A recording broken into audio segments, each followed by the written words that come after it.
Form 47 के पैदावार हैं, जो चोरी करके मैंडेट को असेंबली में बैठे, वो कौम के लिए कैसे फ़ैसले कर सकते हैं और कैसे ये रेजोल्यूशंस पास कर रहे हैं और कैसे ये हमारे जो कानून है वो तब्दील कर रहे हैं, जब उनका कोई हक नहीं बनता कि वो कौम के लिए फ़ैसले करें। उन्होंने कहा है कि सबसे पहले जो उनका मुतालबा उन्होंने पहले भी किया है वो ये है कि पहले स्टोलन मैंडेट, जो कई 100 लोग हैं जिनका मैंडेट चोरी हुआ है, उसको ये वापस करें।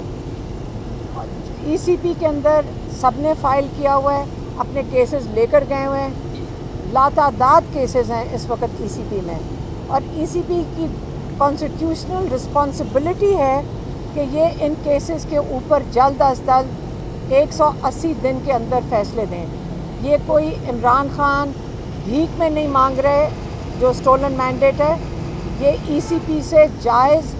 अपना हक मांग रहे हैं कि आपको पता है कि ये चोरी करदा मैंडेट है और इसको वापस किया जाए। और कहते हैं जब स्टोलन मैंडेट वापस होगा और उससे पहले आपको जो नाजायज़ लोग इस वक्त जेलों के अंदर हैं और जो बेल के ऊपर भी हैं और जिनके ऊपर 9 मई के आपने केसेस बनाए हैं, इनको ख़त्म करना चाहिए। क्योंकि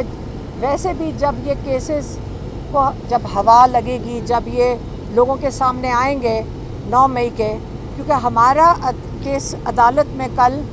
हम लाहौर की एटीसी में थे और हमारी अदालत ने केसेस शुरू कर दिए हैं, उन्होंने सुनना शुरू कर दिए बेल एप्लीकेशंस, और उसके अंदर जब क्या इन्वेस्टिगेशन ऑफिसर पेश हुआ है तो उसके पास कोई शवाहिद नहीं थे। जज साहब ने भी पूछा कि आपके कोई शवाहिद हैं, उनके पास कोई शवाहिद नहीं थे उनको दिखाने के लिए। और इमरान खान ने यही कहा है कि जो सीसीटीवी फुटेज है इन्हीं के पास है, ये ले आएँ। उन्होंने बड़ा क्लियरली कहा है कि अगर आप हमें सीसी फुटेज दिखा दें और अगर कोई भी हमारा पीटीआई का बंदा या कोई मेंबर अटैक कर रहा है किसी भी तंसीबात पे, हम उसको पार्टी से बाहर करेंगे और आप लोग उसको सख्त से सख्त सज़ा दे दें। और अगर हमारा कोई बंदा हुआ जिसने ये जलाया है तो मैं आपसे माफ़ी मांगूंगा, लेकिन बेहतर ये होगा कि आप माफ़ी मांगें, क्योंकि आपको पता है कि ये पीटीआई के लोगों ने नहीं किया, ये तंसीबात को उन्होंने आग नहीं लगाई। तो ये उन्होंने माफ़ी का फ़ैसला कर लिया है कि माफ़ी आप मांगेंगे क्योंकि आपने हमारे लोगों पे जुल्म किया। लेकिन अगर हमारा कोई भी बंदा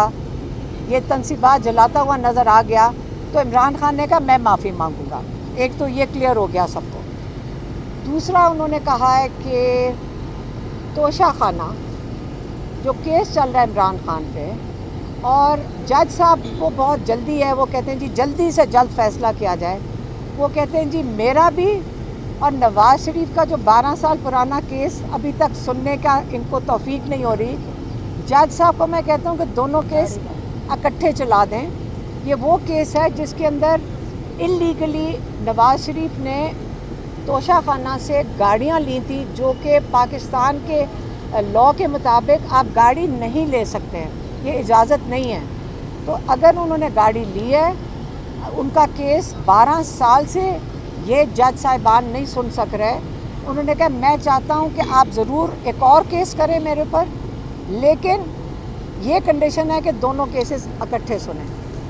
ये 2 पैगाम थे इमरान खान के, मैंने आपको पहुँचा दिए। अच्छा हलीमा खान साहिब भाई, आपने कहा कि इमरान खान साहब ने कहा कि माफ़ी मांगें, और DGISPR की जो प्रेस कॉन्फ्रेंस होती है वो इमरान खान साहब को कहते हैं कि आप माफ़ी मांगे, तो दोनों तरफ से एक दूसरे को कहा जा रहा है कि माफ़ी मांगे तो मामला कैसे आगे बढ़ेंगे।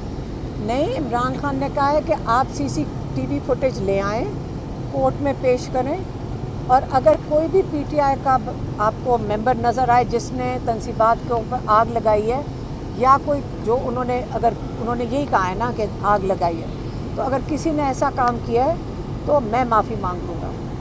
और आप उसको सख्त सज़ा दे दें। ये उन्होंने कह दिया इसके ऊपर। तो मैंडेट की आप बात कर रही हैं, 6 महीने हो गए हैं इलेक्शन को भी, अभी तक कोई चांस नज़र नहीं आ रही कि आपको आपकी सीटें भी मिलेंगी या मैंडेट मिलेगा, तो कैसे ये? देखें, ईसीपी की बहुत बड़ी जिम्मेदारी बनती है, वो कॉन्स्टिट्यूशनल इदारा है, और अगर ईसीपी का जो हेड कर रहे हैं, अगर उसको ये नहीं समझ आ रही कि उसकी आईनी जिम्मेदारियाँ ये और उसको पूरी करनी चाहिए, अगर वो नहीं पूरी करता तो आर्टिकल 6 इनके ऊपर लगता है, तो अगर वो अपनी पूरी कर ले तो बेहतर है। और ये केसेस आपको पता है कि कितने गए हुए हैं ईसीपी में, ट्राइब्यूनल्स के आगे गए हुए हैं, तो उनको फैसला करना चाहिए, स्टोलन मैंडेट वापस करना चाहिए, और जब वापस हो जाएगा, इमरान खान कह रहे हैं, फिर बेहतर होगा